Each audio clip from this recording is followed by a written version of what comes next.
আমার যে সকল ভাই ও বন্ধুরা শুধু বইয়ের কথা শুনে মা বাবার মনে কষ্ট দিচ্ছেন, তাদেরকে বলছি, শুধু বইয়ের কথা শুনে মা বাবার মনে কষ্ট দিবেন না।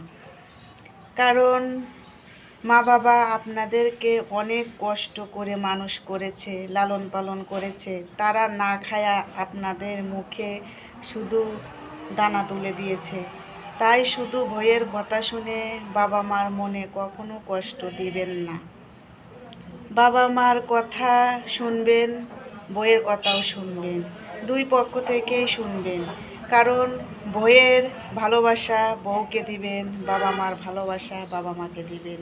শুধু যে বইয়ের কথা শুনে বাবা মাকে কষ্ট দিবেন তা কখনো দিবেন না, এটা আমার অনুরোধ।